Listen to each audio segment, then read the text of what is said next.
कक्षा 2 में आप सभी का स्वागत है। बच्चों, कल हम पढ़ रहे थे हमारी पाठ्य पुस्तक खुलते पंख का पाठ 1। बच्चों, पाठ 1 है कविता हंसते रहना। तो यहाँ पे कवि बच्चों को सदा हंसते रहने को कह रहा है, इसलिए शीर्षक है हंसते रहना। तो बच्चों, इस कविता में हम कर रहे थे अभ्यास में हमने मौखिक और लिखित खत्म कर लिया था। हम कल कर रहे थे भाषा से। तो चलिए हमने जो अभ्यास कल किया था उसे दोहराते हैं, फिर आगे का अभ्यास करते हैं। तो बच्चों, यहाँ पे हमारा पहला अभ्यास है भाषा से।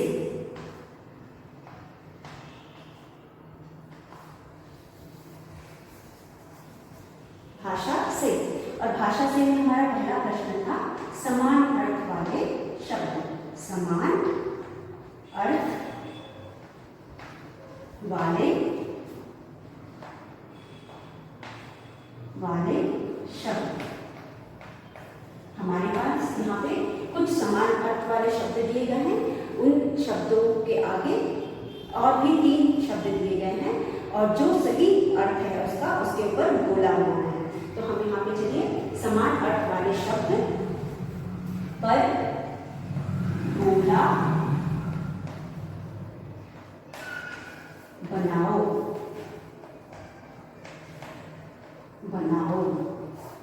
कल भी हमने इसे पढ़ा था, आज एक बार फिर से दोहराते हैं। सबसे पहले हमारे पास है सूरज, और सूरज के सामने हमारे पास है किरण, रोशनी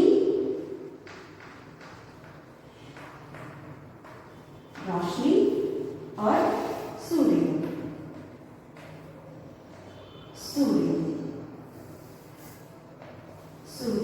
तो बच्चों, सूरज का अर्थ होता है सूर्य, तो हम इस पर गोला बनाएंगे। उसके अलावा किरण और रोशनी। तो बच्चों, सूरज से आने वाले प्रकाश की किरण होता, जो प्रकाश आता है वह है किरण और रोशनी। सूर्य का दूसरा अर्थ है, सूरज का दूसरा अर्थ है सूर्य, और जो किरण होता है यह प्रकाश से के रूप में जो सूर्य से निकलती है उसे हम किरण कहते हैं, और रोशनी भी प्रकाश होता है। तो सूर्य, किरण और रोशनी सूर्य का अर्थ नहीं होता है, इसलिए यह गलत है। हम सूर्य पर निशान लगाएंगे, क्योंकि सूरज का अर्थ है, सही अर्थ है सूर्य। तो यहाँ पे हमने सूर्य पर गोला बनाया। पंछी का मतलब होता है चिड़िया। पंछी का मतलब क्या होता है? चिड़िया। तो आप यहाँ लिखेंगे पक्षी, यहाँ पे है पक्षी। उसके बाद पहला है पंख,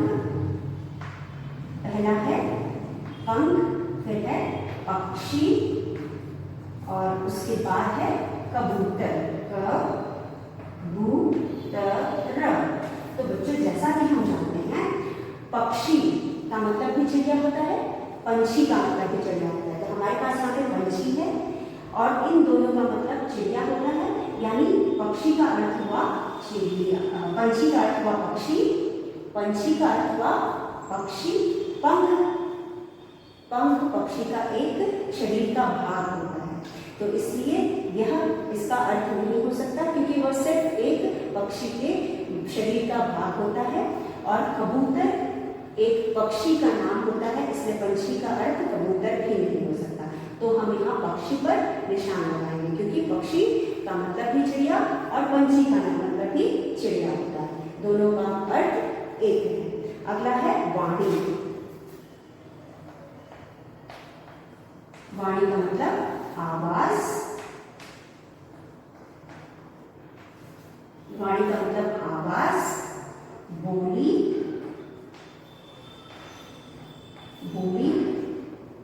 और गीत। तो बच्चों, आवाज, वाणी का मतलब होता है बोली। वाणी होती है जो भी हम बोलते हैं, हमारी वाणी से हमारे सामने वाले को कुछ न कुछ समझ में आता है, उसका कोई अर्थ निकलता है, इसलिए वाणी मतलब बोली। हम अपने संकेतों को बोली द्वारा समझाते हैं। वाणी द्वारा भी हम अपने विचारों को या जो हम समझाना चाहते हैं उसे समझाते हैं। आवाज़। आवाज़ तो किसी भी प्रकार की ध्वनि हो सकती है, चाहे वह चिड़िया की ध्वनि हो गई, या बोलने की आवाज़ हो गई, या फिर किसी चीज़ के गिरने की आवाज़ हो गई, या फिर किसी चीज़ के उड़ने की आवाज़ हो गई, तो वह होगा आवाज़। तो यह वाणी का मतलब आवाज़ गलत होगा। और इसी प्रकार गीत तो हमेशा हम भी जानते हैं कि यह किसी कोई गाना है, इसका मतलब वाणी नहीं हो सकता है। तो यहाँ पे वाणी का मतलब है बोली। इसके बाद हमारे पास तीसरा है, चौथा है फूल। फूल का मतलब है काली, पुष्प और कमल। जैसा कि बच्चों हमने कल ही कहा था कि किसी भी चीज के बहुत से अर्थ हो सकते हैं, और जब किसी भी चीज के बहुत से अर्थ होते हैं तो उसे पर्यायवाची भी कहते हैं। पर्यायवाची का मतलब समानार्थी भी होता है, और इसीलिए हम समानार्थी को पर्यायवाची भी कह सकते हैं। लेकिन पर्यायवाची तब हम कहते हैं जब एक ही शब्द के बहुत सारे मीनिंग होते हैं, मतलब होते हैं या अर्थ होता है, तब वो पर्यायवाची कहलाता है। एक अर्थ है तो हम उसे समानार्थी बोलते हैं। तो यहाँ पे फूल, और फूल कली, कली का मतलब क्या होगा? फूल खिलने के पहले वाला जो स्टेज होता है उसे हम कली कहते हैं। तो कली फूल नहीं हो सकता। उसके बाद कमल, कमल एक फूल का नाम है, तो कमल भी फूल का अर्थ नहीं हो सकता। और पुष्प का अर्थ होता है फूल, इसलिए हम यहाँ पे पुष्प पे निशान लगाएंगे। तो बच्चों यह था हमारा फूल। अगला शब्द है हमारा चंदा। चंदा बच्चों, चंदा हमारे पास चांद,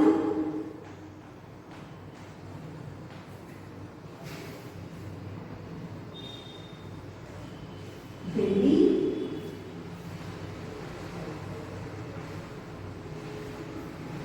चांदनी।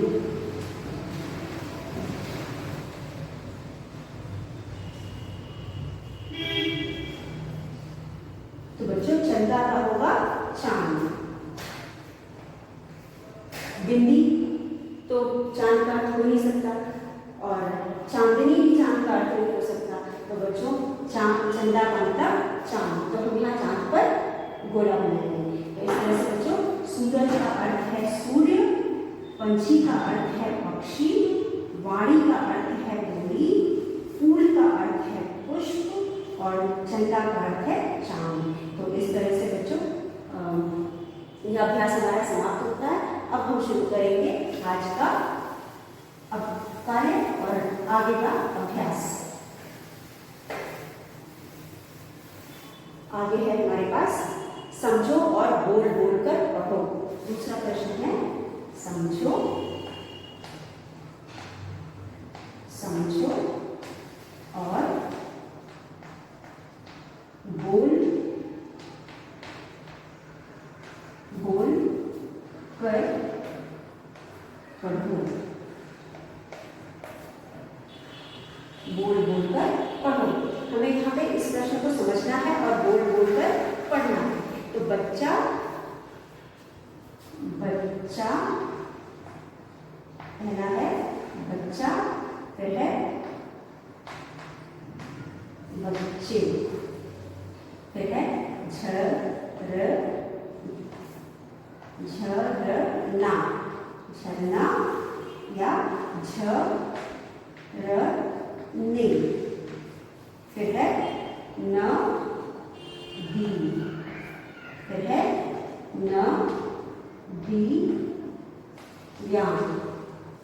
नदियाँ, फिर है खुशी,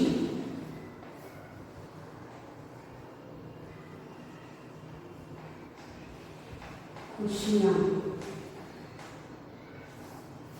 तो बच्चों यहाँ पे हमें पढ़ करके समझना है। बच्चों आपको पढ़ के क्या समझ में आ रहा है? बच्चा, बच्चे, झरना, झरने, नदी, नदियाँ, खुशी, खुशियाँ।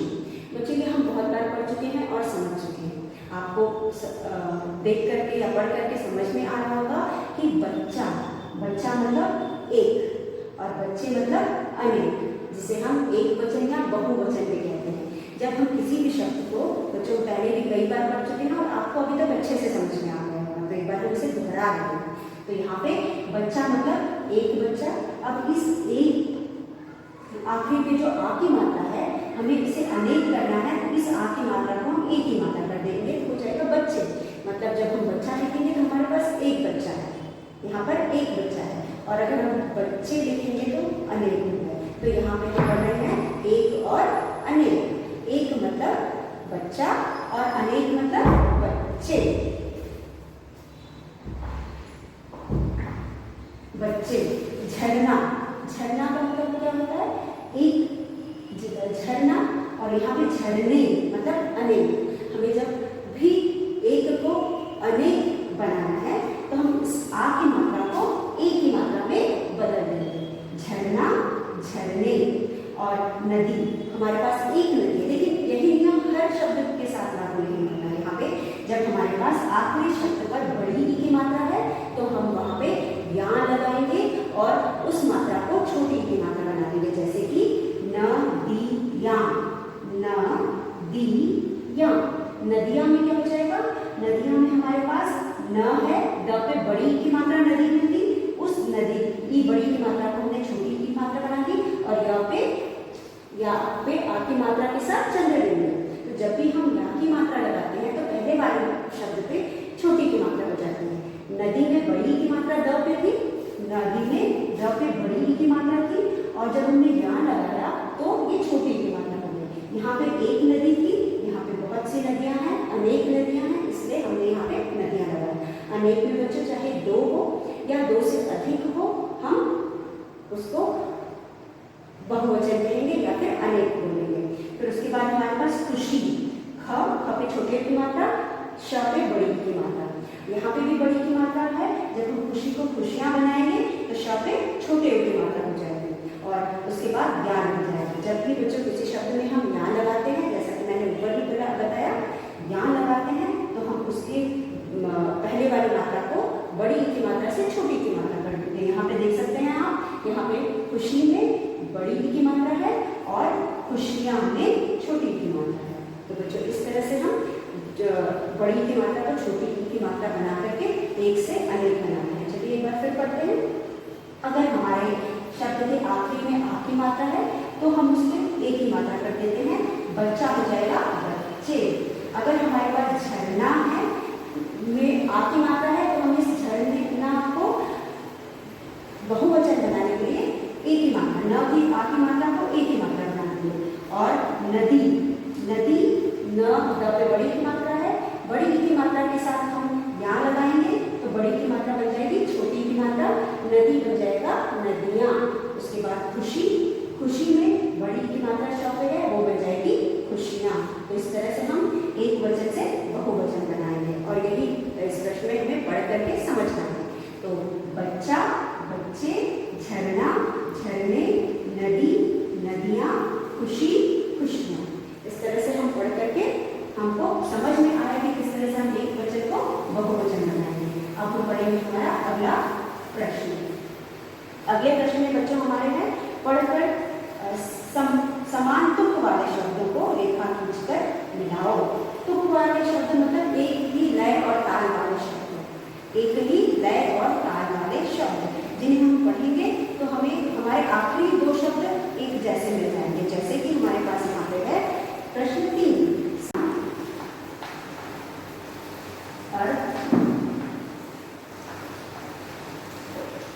समान तुक वाले शब्द, समान तुक वाले शब्द।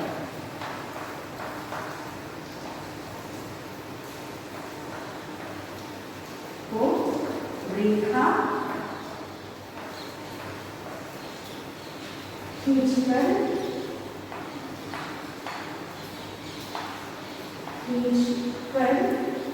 मिलाओ, मिलाओ,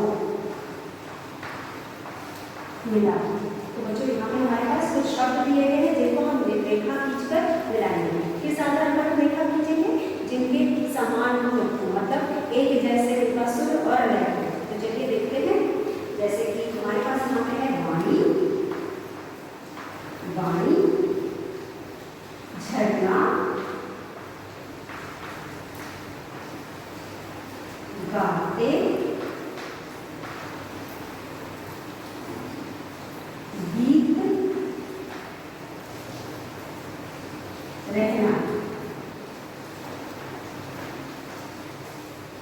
उसके बाद हमारे पास है नींद, बहना, प्राणी,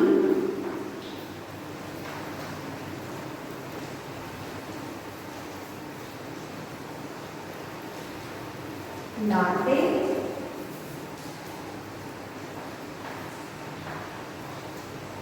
और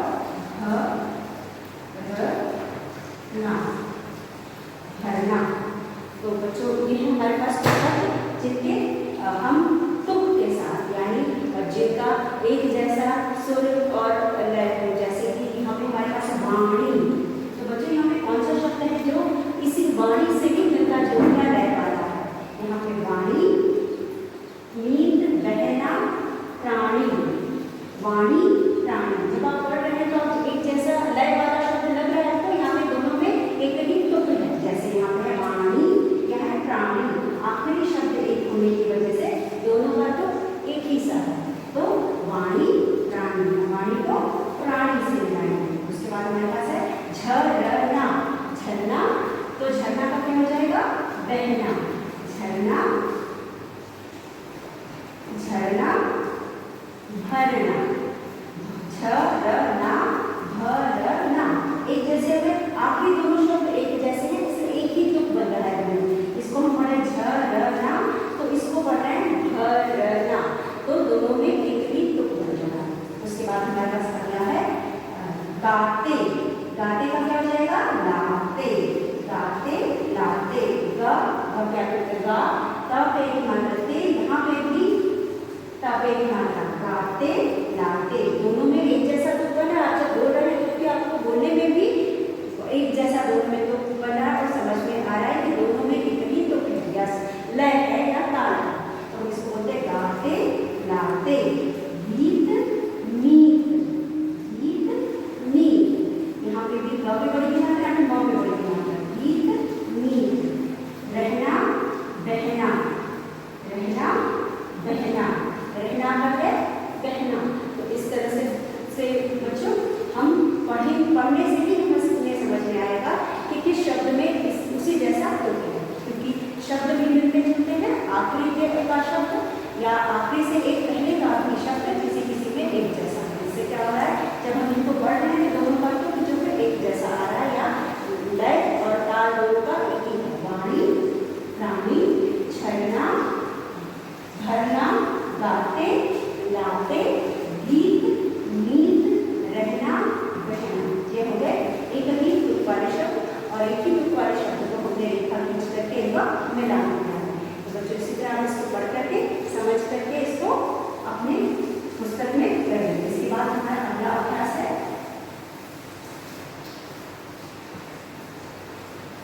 पढ़कर समझो। प्रश्न 4। प्रश्न 4 में हमारे पास है पढ़ कर समझो।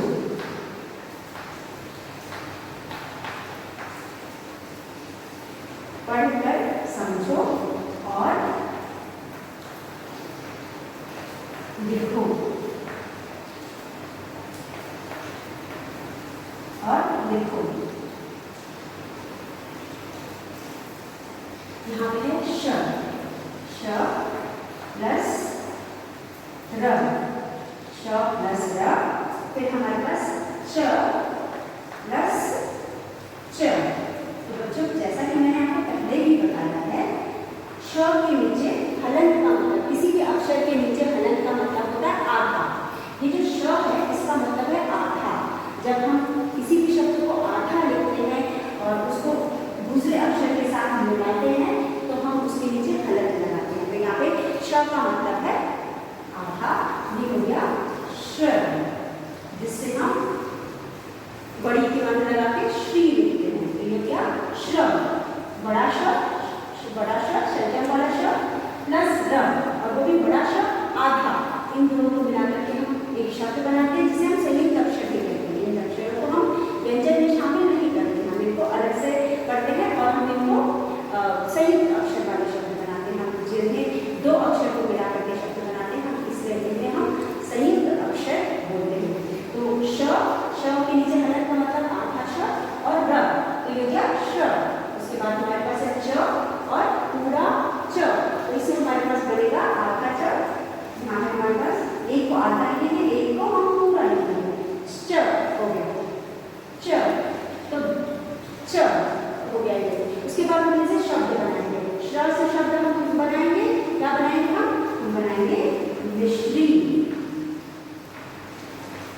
मिश्री।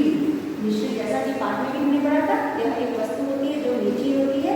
उसके बाद हम बनाएंगे परिश्रम। परिश्रम और बच्चों परिश्रम, उसके बाद हम बनाएंगे जैसा कि मैंने बताया श्री। श्री भी हो सकता है या फिर हम बना सकते हैं प से श्रवण। श्र से बनेगा श्रम, हमारे पास श्रव, मिश्री, परिश्रम, श्री, श्रवण। तो ये शब्द हो गए जो हमने श्री से श्र से बना। और श्र कैसे बना? श्र में आधा श और र को मिला करके हमारे पास श्र। तो हम श्र से श्री बना सकते हैं, श्र से मिश्री बना सकते हैं, परिश्रम, श्रवण और श्रमिक और बहुत सारे क्षत्रिय, बहुत सारे शब्द हम बना सकते हैं। उसके बाद हमारे पास च और आधा च। हम यहाँ पे बनाएंगे दूसरे शब्द च। यहाँ पे च के नीचे हलन का मतलब होता है आधा च प्लस पूरा च। तो हम यहाँ पर लिखेंगे आधा च और उसके साथ जोड़ेंगे पूरा च, मिल जाएगा च। इसको जोड़ करके हम शब्द बनाएंगे। पहला शब्द हो गया बच्चा, हो गया बच्चा। उसके बाद हम बना सकते हैं कच्चा, कच्चा। उसके बाद सच्चा, सच्चा। हो गया आधा च पूरा च, बच्चा, कच्चा, सच्चा। और कौन कौन से शब्द बना सकते हैं? और बताइए, कच्चे भी बना सकते हैं, कच्चे। तो इस तरह से आप और भी कई शब्द बना सकते हैं। यहाँ हमने सीखा आधा शब्दों का प्रयोग। इस तरह से हम आधा शब्द बनाते हैं, हलन लगा करके हम आधा शब्द बनाते हैं, या फिर हम इन दोनों को जोड़ करके एक आधा एक पूरा को जोड़ करके एक नया शब्द बनाते हैं जिसे हम संयुक्त अक्षर बोलते हैं। या कभी कभी हम आधा शब्द और पूरा शब्द को मिला करके नया शब्द बनाते हैं। तो यहाँ पे है श्रव, मिश्री, परिश्रम, श्री, श्रवण। तो ये है श्रव, मिश्री, परिश्रम, श्री, श्रवण। उसके बाद हमारे पास है आधा च और पूरा च, बच्चा, कच्चा, सच्चा, कच्चे। इस तरह से बच्चों बने कुछ शब्द।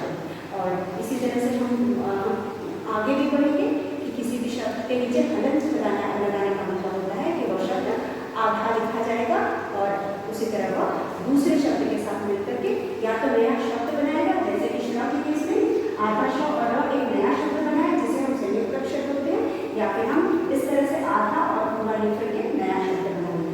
तो बच्चों मुझे उम्मीद है कि आपको समझ में आया होगा। इसी के साथ हम करते हैं अपना अगला अभ्यास। अगला अभ्यास हमारा है प्रश्न 5। प्रश्न 5 में हमारे पास है, प्रश्न 5 में हमारे पास इन शब्दों को उलट कर लिखो और पढ़ो। तो चलिए हमारे पास कुछ शब्द है। प्रश्न 5 में हमारे पास इन शब्दों को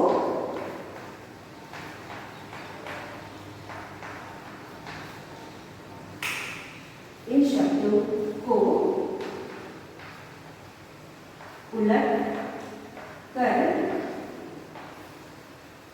लिखो और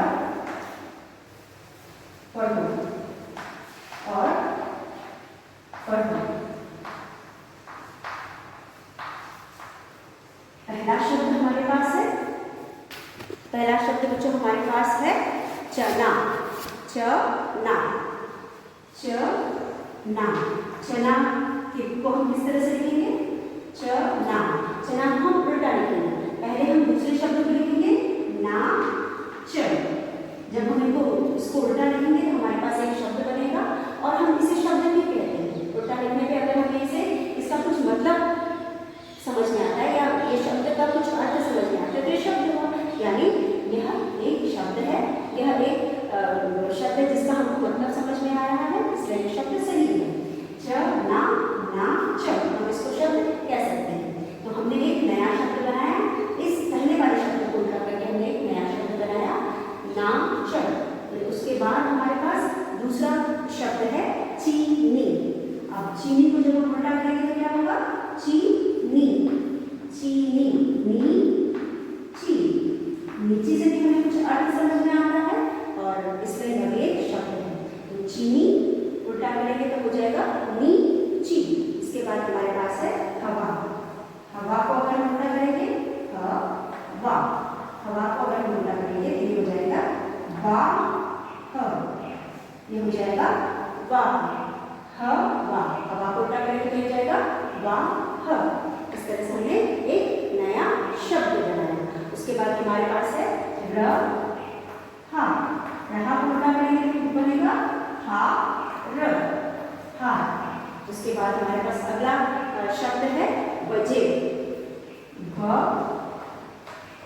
जे, जे ब, जे ब, जे। और उसके बाद हमारे पास है रा ही, राखी। राखी का हो गया ही र, खीर, ये हो गया खीर। तो बच्चों इस तरह से हम किसी भी शब्द को उल्टा करके नया शब्द बना सकते हैं, लेकिन हर शब्द से कुछ पूर्ण शब्द नहीं बनेगा, इसीलिए तो वो शब्द नहीं कहलाएगा। इसीलिए हमने यहाँ पे जितने भी शब्दों को उल्टा किया है सबसे हमें एक शब्द मिला है जिनका कुछ ना कुछ मतलब है।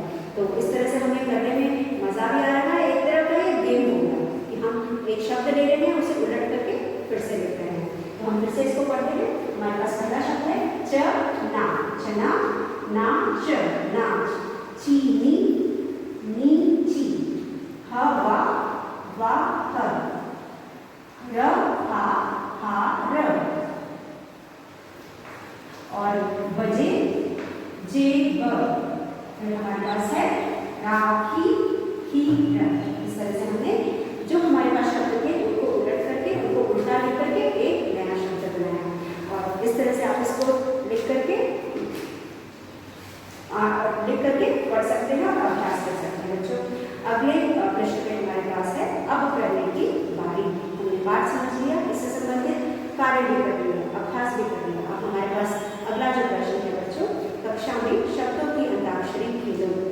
शब्दों की अंताक्षरी का मतलब होता है एक शब्द बोलेंगे और जो अगला बच्चा है आखिरी शब्द से दूसरा शब्द बोलेगा। जैसे कि हम शब्द सीढ़ी बनाते हैं, उसी तरह शब्द सीढ़ी में हम लिखते हैं, यहाँ पे बोलेगा और सब लोग कड़ी बनाते जाएंगे, एक दूसरे को सब फॉलो करते जाएंगे। तो एक बोलेगा, उसका आखिरी शब्द से दूसरा बोलेगा, दूसरे से फिर तीसरा बोलेगा। इस तरह से हमारे पास अंताक्षरी सा हो जाएगा। तो हम समूह बनाएंगे, ग्रुप्स बनाएंगे क्लास में और फिर यह कार्य करेंगे। उसके बाद हमारे पास अगला कार्य है अपनी कविता बनाओ। जिस तरह से यहाँ पे एक कविता हमने पढ़ी और उसी तरह की हम एक और कविता अपने आप लिख करके बनाएंगे और उसे कक्षा में सुनाएंगे। और विषय हमारा रहेगा हमारा झंडा। जैसे कि हमारे पास है एक प्रश्न है, हम कुछ बच्चे हैं स्कूल यूनिफॉर्म में हैं, बच्चों ने स्कूल की ड्रेस पहनी हुई है। डैश डैश बच्चे हैं नादान, उम्र डैश हैं पर अपनी डैश डैश पक्के हैं हम डैश डैश जाएंगे जाएंगे भारत डैश डैश बढ़ाएंगे। तो बच्चों यह है कविता जो कि हमें दी गई है, इसे हमें अपने शब्दों में पूरा करना है। तो हम यहाँ क्या ले सकते हैं, हम यहाँ ले सकते हैं हम डैश डैश बच्चे हैं। बच्चे कैसे हो सकते हैं, नन्हे नन्हे। तो हम यहाँ लिखेंगे नन्हे नन्हे, हम नन्हे नन्हे बच्चे हैं। नादान उम्र के, नादान उम्र के बच्चे हैं। नादान उम्र के बच्चे हैं।